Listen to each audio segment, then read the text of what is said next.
Hey doing guys, today I wanted to talk about Cyberpunk 2077. There was so much new information regarding the game, I just simply could not pass on. Now, there is some bullet points that I actually kinda doubted that you might have guys known about it. Well, that depends when you're watching the video as well. And as well, there is a separate, more or less of a recent interview that's been happening with the Cyberpunk, so I'm gonna get into that a little bit later, but now let's get into the points that you know what, let's just get in. I'm not gonna waste any more of your time. First, the quote, pretty much, so it's in Cyberpunk 2077, we can start a conversation with an NPC without leaving our bike or car. It works like a classic dynamic conversation. It's actually pretty interesting to know, well, if you are curious about this. Next up, some merchants will offer unique items and discounts only for a specified period of time. That's awesome as well, personally. Now, next up, you can buy various clothes like long jackets, sneakers, and t-shirts. Well, that's kinda was a bit of a given.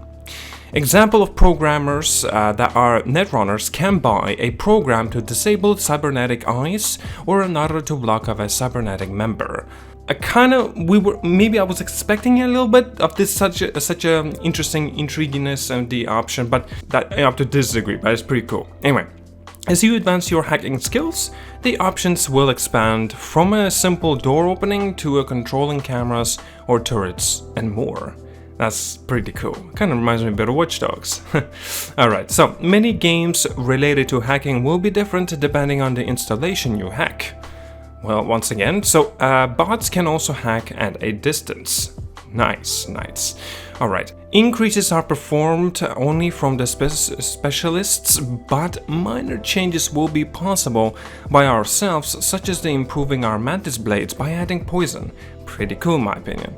You can increase your skills by finding a trainer or by installing certain implants. The scarcity of the object corresponds to its availability rate in the store. The more rare an object is, the more street cred will it take for the seller to offer it to us. Makes sense. Street cred will also increase the quality of buyable components for the crafting. By the way, guys, I should probably mention street cred is pretty much the currency in Cyberpunk. They have changed the way to show the damage compared to the 2018 demo, and trying several methods of indicating the damage taken by the opponents without flooding the screen with numbers. The numbers are still there, but in smaller quantities, like adding special animations. The inventory will be limited according to the weight that can be transported. In Cyberpunk 2077, when V uses a glass bottle to shatter it on the skull of the opponent, this results in a bloody visual effect, and a shard of the bottle is still usable for impaling it into the body of the opponent, of course, pretty much stabbing someone to death.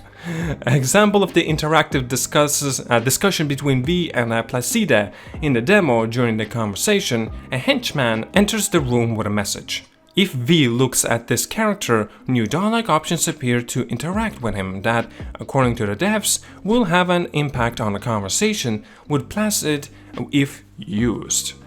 When Placida forces V to connect to the network to be monitored during his mission, an interruption is possible if he has street cred, because only a child of the street knows the way gangs work. Pretty neat, I did not know you could do that as well. Alright, well, more details about the boss fight with a Sasquatch.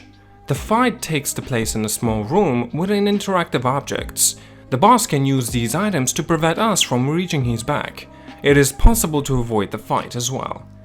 In Cyberpunk 2077, each attribute and skill goes up to level 10. There are 60 perks too, 5 per skill, and each perk has 5 levels of progression. You can combine skills with doping products like the slow motion effect during the hacking to have more time. This was used during the fight against the animals in order to have time to hack him. In the demo, V is level 18 with a street cred level 15. Brigida is level 45 and has the highest level NPC met in the demo. Holy god, definitely would not be able to kill her. Well, at least not with that level. Anyway, if you take a driver out of his car to rob him and there is a gang or police around, a violent response will be felt. That's pretty much is a given. When you want to pause the main quest, there will be a lot of the side quests availability. On top of that, there will be many events happening across the city, and how to interfere with it can lead to a question. In addition to that, Night City brings together many activities. Unlike The Witcher 3, there will not be a classic quest table to tell us what to do when doing it. However, optical improvements will make it possible to simulate throughout the augmented reality the highlighting of the certain points in the environment. Brain dance is an important part of the simulating someone's memories. I'm not sure what that means. Everyone will not be increased in the same way. The richest will have increases that only they can have. Others will not want improvement by religion conviction. The idea is not to create a homogeneous but very different population.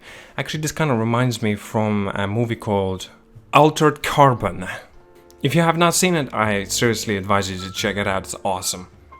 Cyberpsychos, hopefully I'm not butchering the name, is present in the game. Our character cannot reach it, but throughout the quest or scripted events, we can see the damage to improvements of that psyche. Religions are still very present in Night City. Our vision of Cyberpunk is not to describe an alternative world, continuity of our world. Some things will look like our current reality. For example, Christianity is present in the game and will even have a faction. The journalist says that their presence of a religion is likely to create a scandal, which CDP responds with, "We will not avoid any subjects, even if they may offend the sensitivity of some. We are not here to say whether it's good or bad." Nice, very nice. With Cyberpunk 2077, CDP has also exacerbated community membership is a way for people to protect themselves from the danger and poverty. The type of your character will be at our convenience. You will not necessarily choose strictly a man or woman. One can have a male body with a feminine attributes, a feminine voice and a feminine hair. The type of voice will impact how NPCs will perceive us. Sweet! So, these were all the bullet points that were, seems like very kind of, people may not even know about. But now, as I mentioned already, I wanted to get into the interview. Since the interview has recently happened, quite a few questions already been asked. I'm not gonna get into the answers that we already know. I'm gonna try to find some of the answers that perhaps that I did not know. Well, that makes more sense really, but I'm gonna try to find answers that you guys may not know. Well, I wanted to get in at least one question answered by the appearance of the Keanu Reeves and how long they've known about it. And you know what? Let's just get in.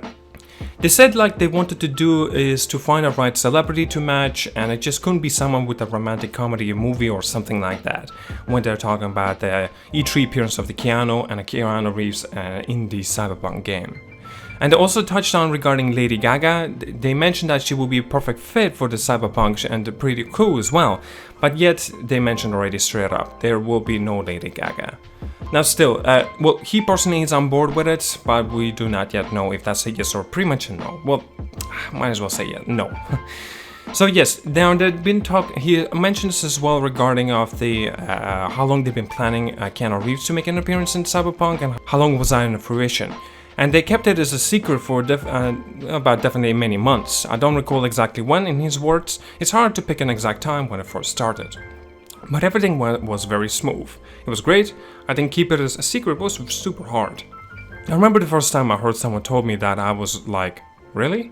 Now, since we know that Keanu Reeves is playing a role of Johnny Silverhand, and he's already, deeply rooted in a cyberpunk game, like he's pretty much a rebellious rocker boy who's very against the mega corporations, he would happily run into the torch of the lobby of mega buildings and just throw the torch on the ground and say, screw you guys.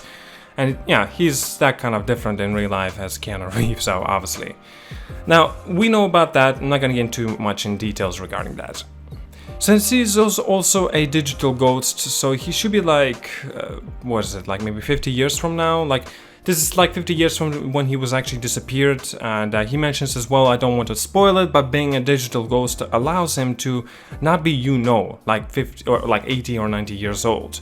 And so that's how you can see that he's a digital ghost and did not even age. He also answers the questions such as this. I noticed that in E3 2019 demo, the dominant theme was attempted to upload human consciousness to the machine to attain immortality. And this is going to be prevalent throughout the whole Cyberpunk 2077 ? There's a lot of things we're trying to do. Voodoo Boys specifically are very obsessed with that, but other gangs such as the Maelstrom gang we showed last year, they want to be like the perfect humans, so their theme is like making these solve this. You know, this is replacing the eyeball or something because you know that it's better to see the doctor, and there are most of the best is the Superman realm. It really depends on which gang you talk to, but we explore it all. It's going to be a very big game. We are going to go to a lot of different storylines, different characters, and we'll talk about, you know, transhumanism. We'll talk about what it means for the company to come in and be very greedy, and you can have romances in the Night City, for example. They also get into the regarding of the romances, and can he talk a little bit more about it? Now, with his answer, he mentions, "I don't want to do, I don't want to give out the spoilers, but we want to write a very strong characters. We want to have personalities that you can interact with. If you remember The Witcher 3, where Yennefer and Triss has very different personalities, and it's interesting navigating how you would talk to one or the other. So that effect will select some of the NPCs who will have very rich relationships. But we also have, since this modern world, you know, one night stands exist, so something like that is also possible. And it's also like in the real world, you can also just exchange money for sex. Oh, here's an interesting one. Earlier we talked about the corporations. Can you tell me how many will be in the final game? And this is this is the answer he gives. That's a good question. I don't think anyone stopped to count because we have big and small corporations. We have Militech. They're kind of like American military, kind of the corporation because of the government. Military doesn't really exist anymore. But people sell them, you know, name, tags, and security. So this company kind of represents that. We also have Arasaka, and it's one of the history those companies had a huge fight and that resulted in some of the setting in a nuclear bomb in a city. There's a large Japanese company, very secretive, they do a lot of the secret projects. There's also Orbital Air, that handled space, airplanes and stuff like that. There's also so many companies in the Cyberpunk 2077. Right, of course, beyond the corporations, you also have gangs in Cyberpunk. Are there any other factions in the game, though, beyond the corporations and gangs? Yes. We also have, obviously, the people that's trying to live, you know, stay alive in the Night City. We also have what we call the nomads outside the city. We have people who just don't want to live in a city for whatever the reason. Maybe there's some very strong family ties in the community, or maybe they hated the idea of it, you know, being a corporate slave, working for the gangs, and they want to be strong and independent instead. They also mention regarding can we explore the outskirts of the Night City too, and he mentions absolutely. Now that's already given, I think we already knew about this information as well. If you commit crimes and is the police coming after you, how does your outlaw system work? Like in Grand Theft Auto, you know, if someone sees you, Grand Theft 5 specifically, they'll come after you. But here, let's go and get into it. The way that works are basically up to hire. Basically, the laws exists to take bribes from the corporations. So a corporation might pass a law that you can't sell medicine anymore, and they're going to enforce it. The only reason they got that law passed was that they bribed the government, and they're only using it as a proxy. So it's not the place where you want to trust the government necessarily. There probably are some good people out there also, but the city of people trying to constantly get on one of each other. We have systems that we're iterating upon. People will, you know, not be nice to you if you start killing many people. There are some people you can't kill because that might be blocked as a quest or just be by design. Okay, so it's not like a Bloodborne style. You can kill pretty much anyone. But still, I mean, that's kind of a given, but it's not what our game is based upon. So I would compare it to The Witcher 3, where if you chopped off the head of that villager in the middle of the nowhere, the guards wouldn't show up out there nowhere. But if you're a big town and someone from the guard sees you and the people nearby run away screaming for help, people will come and try to stop you, and they're going to be usually pretty powerful. We also have what we call the trauma team. Oh yes, trauma team, since we've been represented in the last year's gameplay. He also wanted to know regarding the question, like, is it possible to get arrested and go to jail after committing enough crimes? Ah, shit. He says, sorry, I can't spoil anything about that. God damn it. Well, yes, he also regarding the dynamic weather in a Cyberpunk, right? Like, will you have it? And he says, yes. We even got acid rain as well. Night City is a very polluted city, and we're also exploring that kind of stuff. Pollution, global warming, everything. He also gets in, like, I believe that NPC will scatter around when that happens. And, yep, that's what happened in Witcher 2.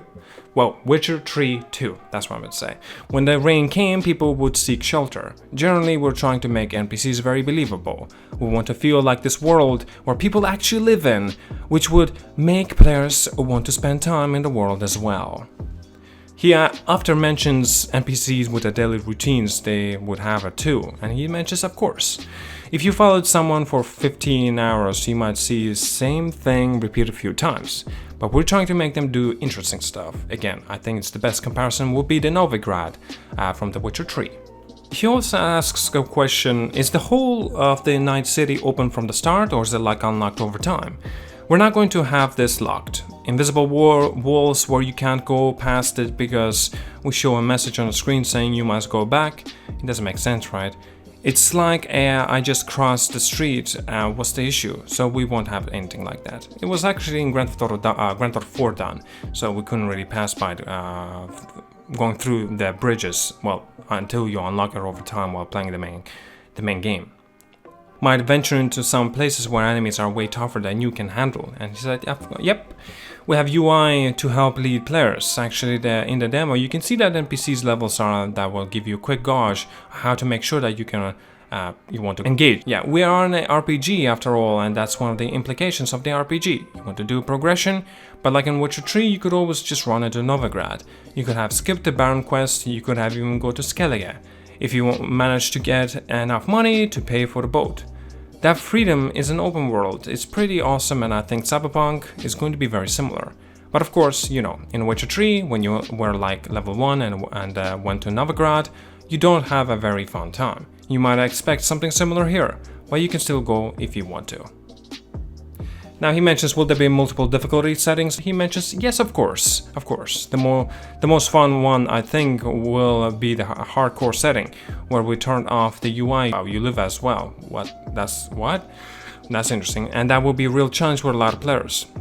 Also, at the same time, if you want to play more casual for the story, or maybe you're not experienced with the shooters, which was really a big concern for us.